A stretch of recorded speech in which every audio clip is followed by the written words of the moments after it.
gudoomiyaha degmada Gacma Dheere ee magaalada Hargeysa Maxamed Iimaan Maxamed xildhibaan Maxamed Abibi Sikawi la taliyaha horumarka iyo maamulka ee gudoomiyaha degmada Gacma Dheere Cabdikariin Xaashi Bacaado iyo xubno kale ayaa maanta kormeer ku soo sameeyay bridge-ka Kilowle oo isku xidhi doona buurta kala jeexan ilaa Xaraf oo siiska wax u qabsa ay ku dhisanayaan dadweynaha deegaankaasi. Ugu horreyna waxaa halkaasi ka hadlay gudoomiyaha shirkadda Subway oo gacanta ku haysa dhismaha bridge-kaasi Cabdifataax Nuur Amiin. magacaygu waa Cabdifataax Nuur Amiin waxaan ahay gudoomiyaha shirkadda halkan wada dooxan Kilowle bridge-ka Kilowle waa Subway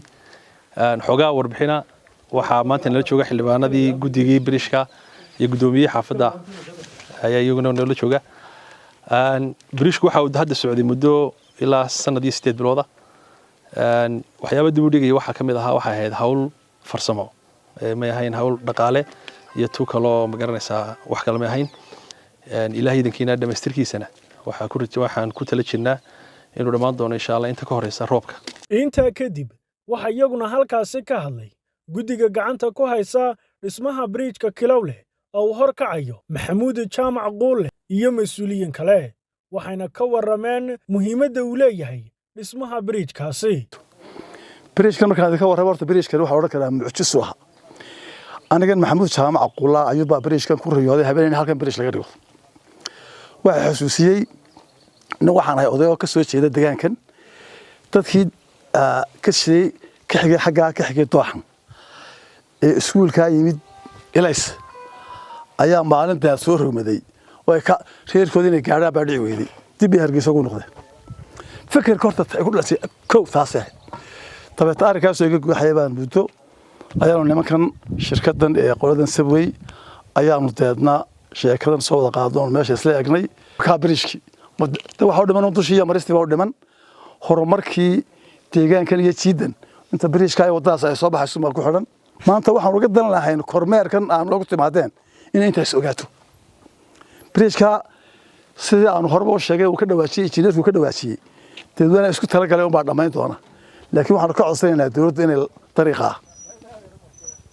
waa 1 kiiloomitir iyo 40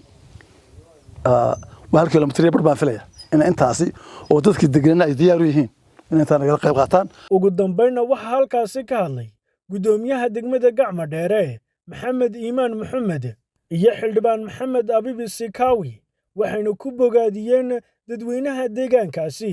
isxilqaanka ay ku dhisanayaan bridge-kaasi. waxaan ku sugannahay mid kamid ah xaafadaha degmada Gacma Dheere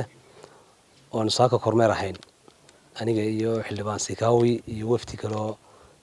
saamiya walaashay qurba jooga iyo wafdi kale wehelayay runtii arrimaha cajiibka aan kala kulanay waxa kamid ah in bridge-ka Kilowle dhinaciisa galbeed bridge laga dhisayo weyn oo bridge-kaasna iska kaashadeen deegaanka iyo khayr Allah siiye shirkadda Subway shirkadda Ilaahay waxaan uga barayaa inuu Ilaahay miisaanka xasanaadka ugu daro arrin waxay sameysay ugub ku ah guud ahaanba deegaanka Soomaaliland oo dhan waxayna sameysay in shirkaddaasi si falwantireeda oo tabarucaada ay u sii bilowday dhismaha bridge-kaas waxaan kaloo mahadnaqayaa oday Maxamuud Jaamac oo kamid ahaa raggii abaabulay horumarka intaan leeg ee deegaankaas oo go'doon ah muddooyinkii u dambeeyay muddo badan baan oran karaa sida ka muuqatay imika inaanay isku kala gudbi karin magaalada iyo deegaankaasi Xaraf waxaan leeyahay oday Maxamuud Jaamac iyo odayaasha kale deegaankaba iyagana Ilaahay miisaanka xasanaadka ugu daro runtii horumarku waa intaas waa iskaashiga weeyaan in bulshadii ay iskaashadaan dibadna horumar ay gaadhaan annaga farxad bay noo tahay ka degmaahan maamulka cusub ee degmada Gacma Dheere inaanu la kowsanay horumar ka bilaabmay oo ka bidhaamay guud ahaanba deegaanka ka koobantay degmada Abaarso waan ku faraxsanahay waan soo dhaweynaynaa waxaanan leenahay deegaanka degmada Gacma Dheere horena waanu sheegay inuu ka duwanaan doono deegaanada kale ee dawladda hoose ama degmooyinka caasimadda Hargeysa waxaan ugu baaqayaa ugu dambeyn deegaanadii ku baaqi marka inay ka qayb qaataan contribution-ka horumarka bridge-ka xagga laga bilaabay in deegaanadaasi wixii ay ku baaqeen ee ahayd inay ka qayb qaataan horumarkaasi in sida ugu dhaqsaha badan leh ay runtii uga qayb qaataan way bridge-ka sinaynu arkayno imika gabagabo ku dhow yahay intii foundation-kii waa la shubay hoose la yaradii sare ama la kabiyadii sarena waa la dalacay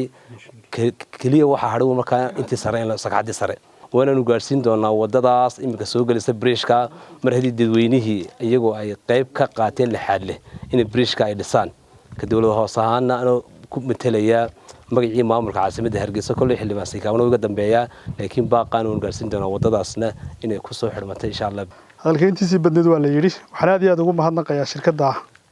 Subway maanta ku dhiirashada ay ku dhiiratay inay halka wax ka qabato oo runtii adkayd in lagu dhiirado sidoo kale waxaan aad iyo aad ugu mahadnaqayaa odayaasha deegaanka iyo deegaankaba inay iyaguna calaamadaha sameeyeen inay garteen inay samaysan karaan bridge-kan oo runtii aad arkaysaan qiimihiisu intuu yahay way adag tahay in xataa dawladdu haddii ay sidaahdaan bridge sameeyay ay ku adkaan lahayd in halkan bridge laga sameeyo runtii waa ilaahay mahadi bridge-ka way noo dhamaaday waxay noo hadhay wax xalka yar ay sheegeen injineerada iyo shirkadu waxaan jecelahay inaan ku booriyo dadka deegaankan ee marka hore wax ballan qaaday wixii ay wax ku harsan yihiin in sida ugu dhaqsaha badan leh ay iskaga soo dhameeyaan contribution-koodii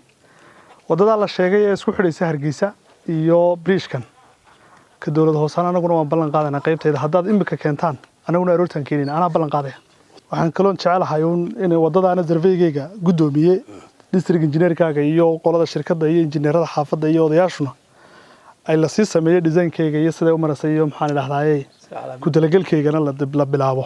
contribution-keygana la bilaabo